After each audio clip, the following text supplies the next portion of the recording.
Selamat datang di channel Alur Donghua.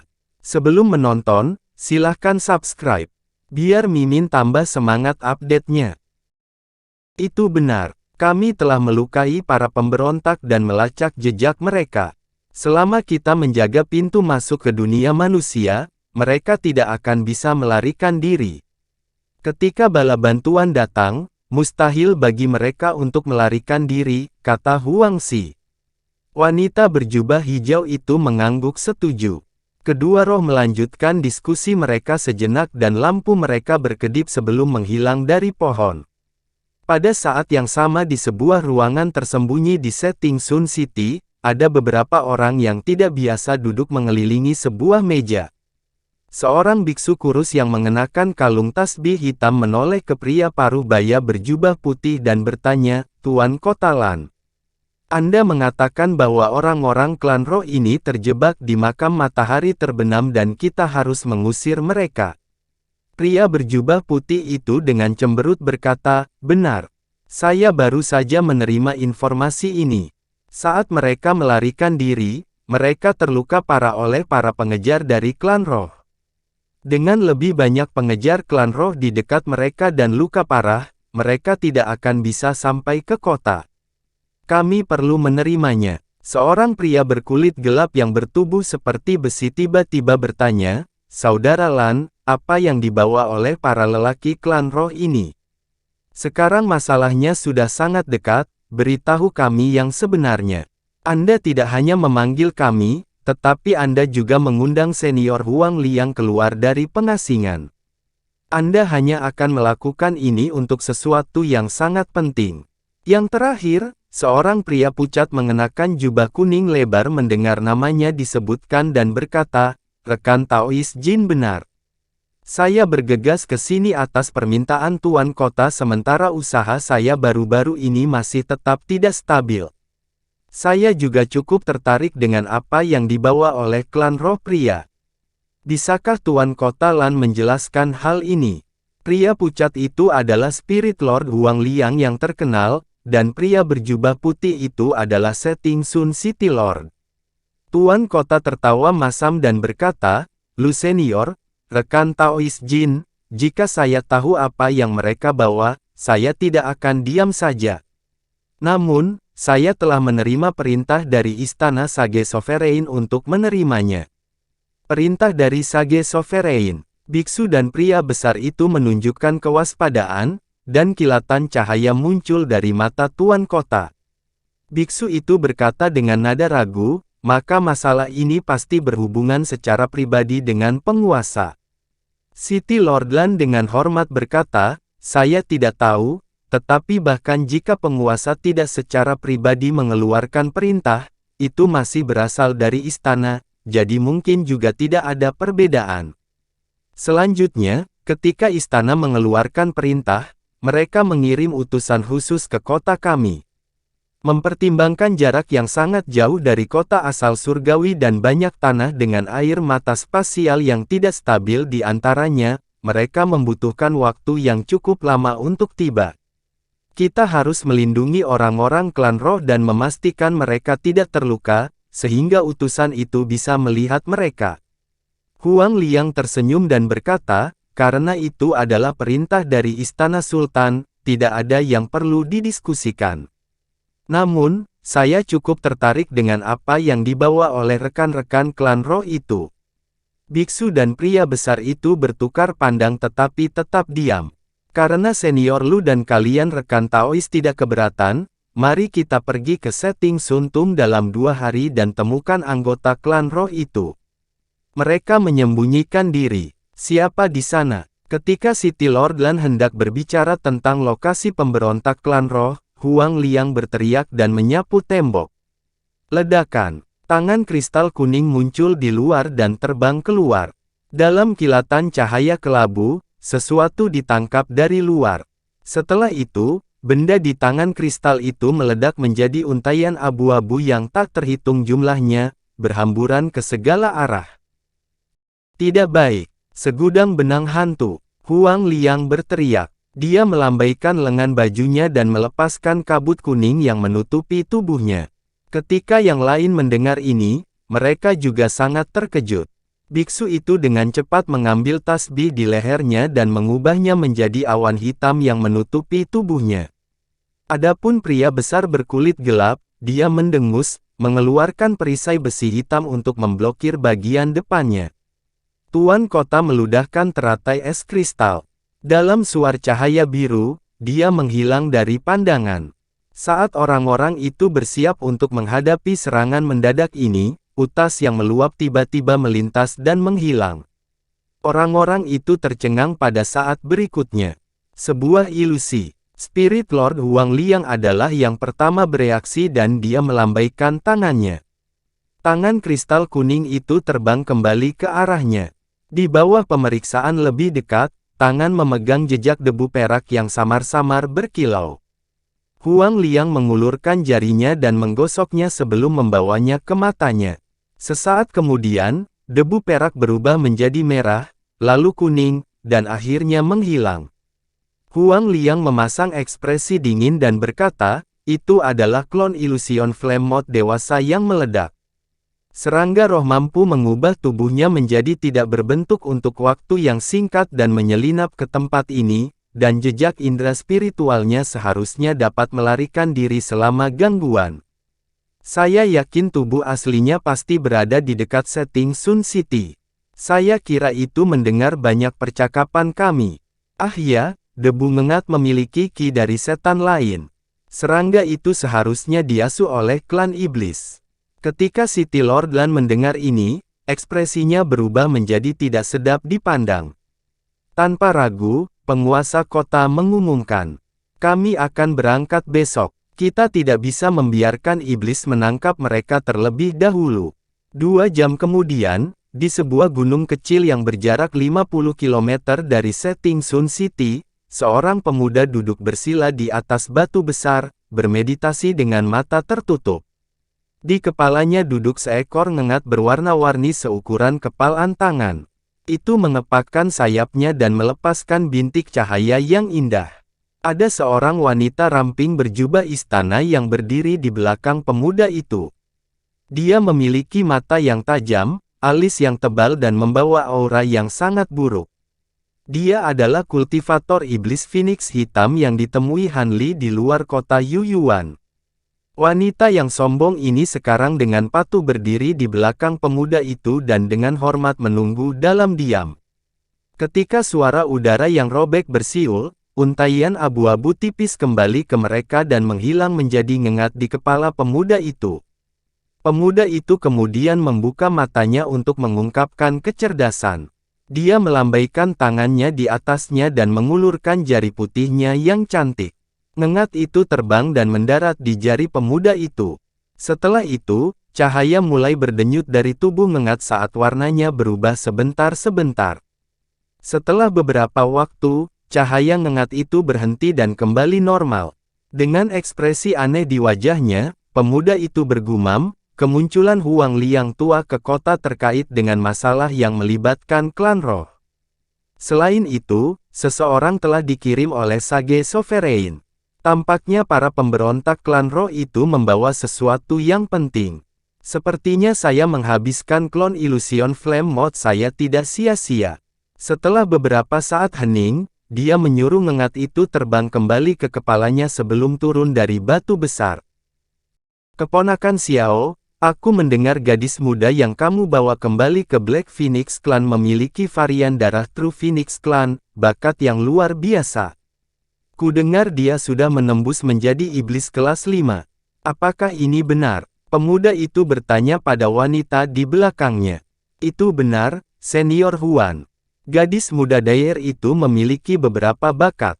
Wanita muda itu menjawab dengan hormat. Hehe, kebetulan, klan tikus Jasper kami juga mendapatkan seorang anak muda yang berbakat. Bukankah tidak apa-apa bagi mereka berdua untuk menikah? Wanita itu sejenak tertegun sebelum menjawab sambil tersenyum, ini, aku setuju dengan saran senior yang sangat baik, tapi Daer adalah cucu dari seorang tetua klan. Dia bukan seseorang yang bisa saya putuskan. Tentu saja, saya hanya meminta Anda untuk menyampaikan pesan tersebut kepada Brother Gongsun.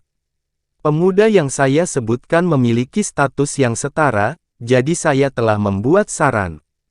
Kata pemuda itu. Wanita itu menghela nafas lega dan segera berkata, ya, saya pasti akan mengirim pesan. Bagus. Selama saudara Gongsun setuju, saya akan mengirim orang ke klan Anda ketika saatnya tiba untuk meresmikan pernikahan. Anda seharusnya mendengar saya menyebutkan bahwa roh sedang mencari perlindungan dari manusia. Tampaknya mereka membawa harta berharga yang bahkan membangkitkan Sage Sovereign. Meskipun saya tidak tahu detailnya, saya tidak bisa membiarkan manusia itu mendapatkan item ini. Dengan kemampuan spasial klan Phoenix Anda pasti dapat menyembunyikan diri di setting Suntum. Kumpulkan sesama iblis kita dan beritahu mereka bahwa mereka harus menemukan roh ini sebelum manusia menangkap mereka. Saya diam-diam akan mengikuti Huang Liang. Ya, saya mengikuti perintah Anda. Wanita itu berkata dengan nada hormat. Setelah itu, dia melambaikan tangannya di depannya dan busur putih melintas di depannya. Wanita itu kabur, lalu menghilang dari pandangan. Pemuda itu berdiri di tempat asalnya dan bergumam untuk waktu yang lama. Kemudian, cahaya kuning menyala dari tubuhnya dan dia perlahan tenggelam ke tanah. Klan iblis dan manusia menerima perintah dari eselon yang lebih tinggi untuk menemukan roh yang tersembunyi di dalam makam matahari terbenam tidak peduli berapapun biayanya. Kedua belah pihak tercengang oleh hadiah yang ditawarkan. Itu termasuk pil roh yang secara besar-besaran meningkatkan kultivasi seseorang serta sejumlah besar batu roh. Mereka bahkan memasukkan sebotol pil hati surga Huang Liang yang berharga. Saat setting Suntum menjadi gelisah karena hadiah yang berat, semua orang mulai panik mencari roh tersebut. Awalnya, ketika manusia dan iblis bertemu satu sama lain dan merasa kekuatan mereka terlalu mirip, mereka akan pergi dengan damai karena ketakutan. Sekarang dengan hadiah besar yang ditawarkan, pertempuran mulai meletus di antara kedua belah pihak. Tapi ada satu orang yang sama sekali tidak mengetahui hal ini, Han Li.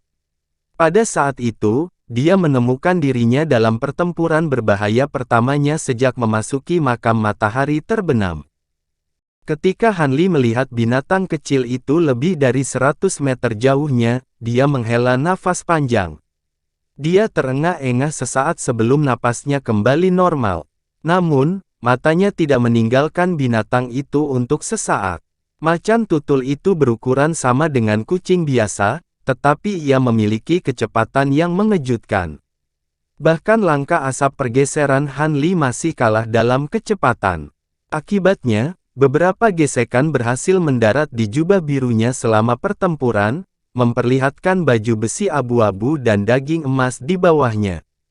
Tidak hanya kecepatan binatang itu yang mencengangkan, tetapi cakarnya juga sangat tajam.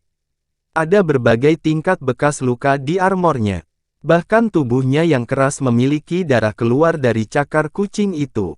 Untungnya, di bawah pengaruh berbagai obat, buah, dan harta karun, dagingnya menjadi sekuat harta sihir biasa dan memiliki kemampuan regeneratif yang mengejutkan.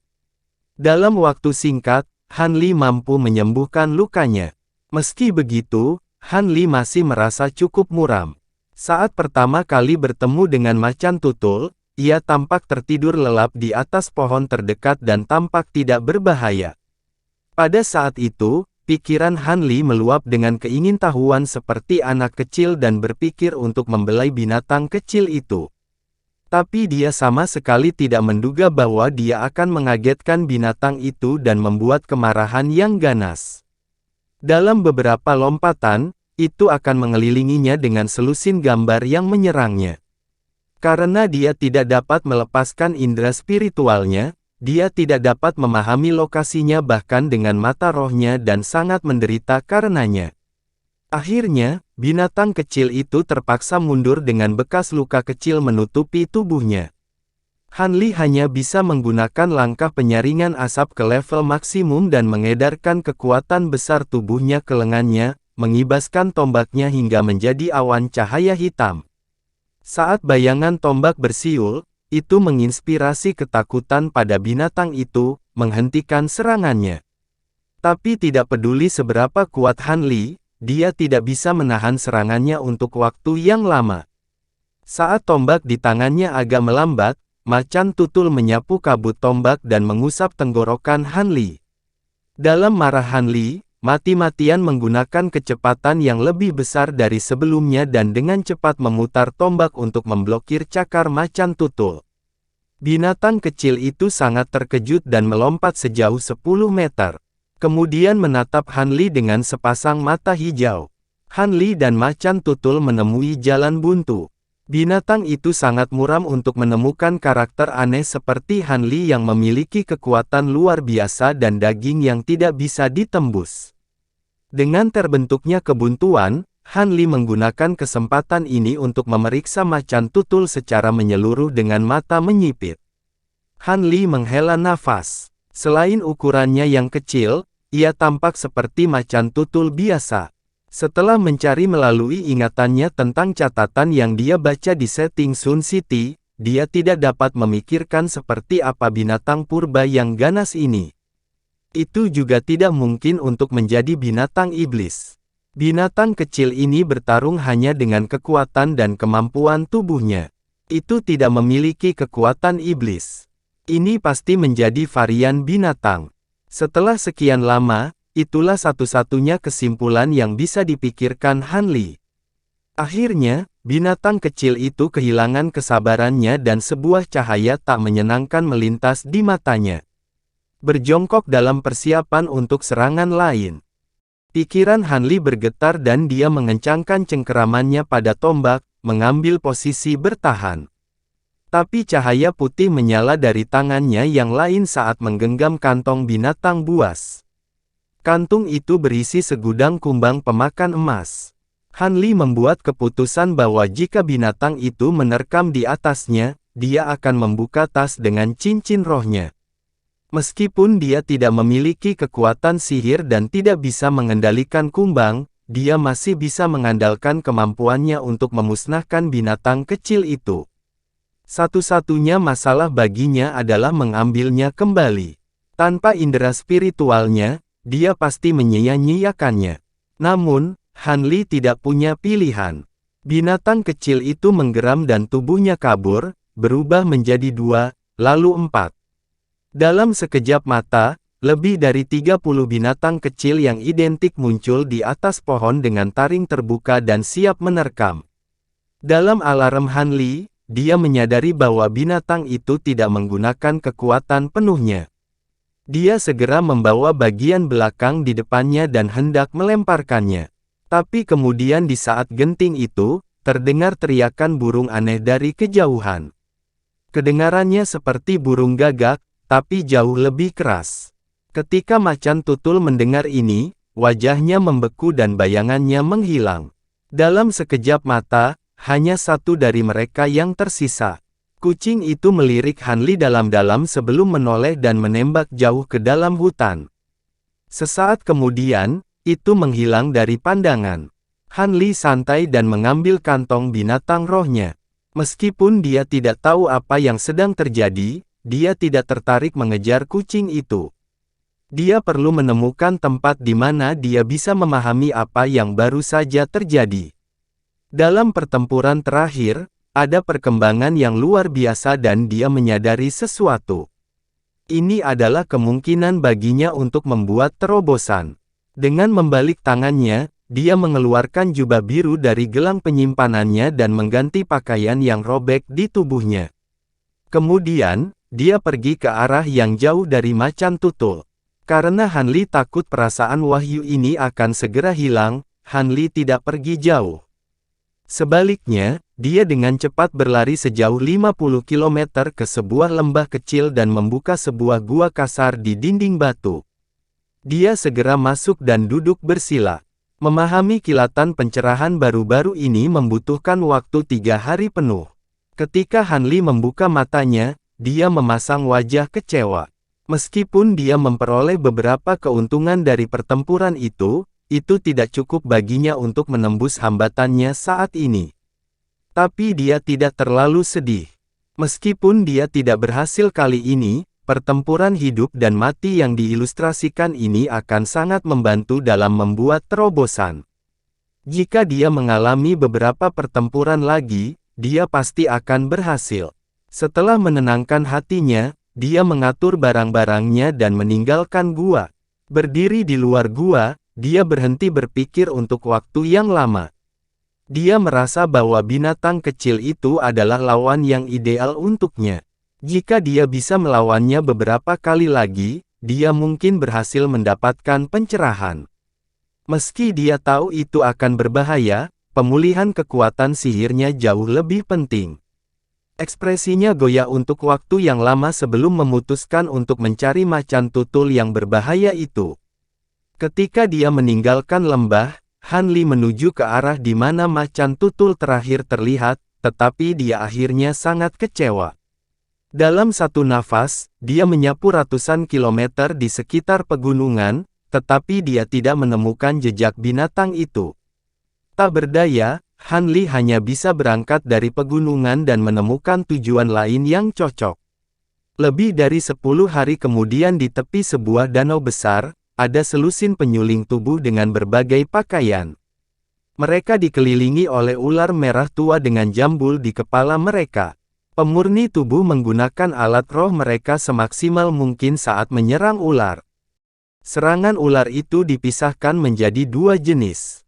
Ada yang menembakkan kabut racun merah, sementara yang lain menerkam ke penyulingan tubuh seperti anak panah. Racun itu cukup dapat ditoleransi karena mereka telah menelan antivenom sebelumnya, tetapi mereka tidak dapat memblokir serangan langsung ular itu. Ular itu tidak terlalu besar, tetapi tubuh mereka memiliki kekuatan yang besar. Terlepas dari alat roh yang kuat yang digunakan oleh pemurni tubuh, mereka tidak dapat melukai ular ketika menyerang mereka. Pemurni tubuh bertahan melawan ular berkali-kali sebelum mereka merasakan anggota tubuh mereka menjadi berat dan lambat. Selain beberapa ular tersebut, ada juga seekor ular raksasa di belakang. Ular itu tampaknya adalah raja kelompok itu. Ketika melihat bahwa grupnya memiliki keuntungan, ia mengeluarkan beberapa desisan seolah mengekspresikan kepuasan.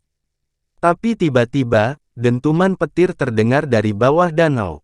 Sebelum manusia atau ular bisa bereaksi, cahaya perak besar menyala dari bawah dan panah cahaya yang tak terhitung jumlahnya meledak, meraba manusia dan ular di pantai tanpa membeda-bedakan.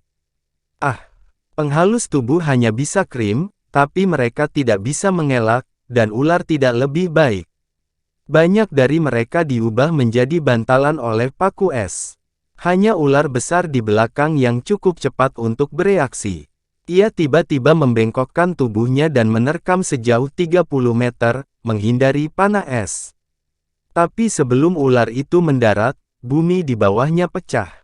Sebuah tangan perak keluar dari tanah dan mencengkeram leher ular itu. Dalam alarm ular, ia berputar seperti pegas dan memutar kepalanya untuk menggigit tangan. Tapi dering yang jelas terdengar setelah pukulan itu. Tangan itu tidak terluka dan ular itu kesakitan, darah keluar dari mulutnya. Gigi ular besar itu benar-benar hancur oleh tangan perak itu. Dalam kesakitan, ular itu hanya bisa mengendurkan mulutnya melepaskan. Tangan perak lain kemudian secara aneh muncul di dekatnya. Itu mencengkeram kepala ular dan kedua tangannya merentang, memisahkan mereka. Dibiarkan tanpa kepala, tubuh ular itu menyemburkan semburan darah. Mayat ular itu kemudian dilempar ke tanah. Pada saat itu, debu akhirnya hilang dan seorang pria perak muncul, tersembunyi oleh kelap-kelip cahaya di sekitar tubuhnya. Pada saat itu, es dari danau bergerak, tiba-tiba menyatu menjadi sosok kristal setinggi 1 kaki. Itu tidak memiliki fitur pria atau wanita. Wajah air. Itu kamu. Ketika siluet perak melihat wanita es itu, dia tiba-tiba berbicara dengan suara menggelegar. Orang es itu bergerak dan tanpa ekspresi berkata, "Apa? Tairen, bukankah kamu datang ke sini untuk menemukanku? Cimi seharusnya datang juga." Panggil dia keluar. Hehe, tidak perlu memanggilku. Aku akan menunjukkan diriku. Suara asing tiba-tiba terdengar dan bola api merah muncul di dekat siluet perak. Dalam sekejap mata, dia mengambil wujud pria setinggi setengah kaki. Api masih berkobar dari seluruh tubuhnya.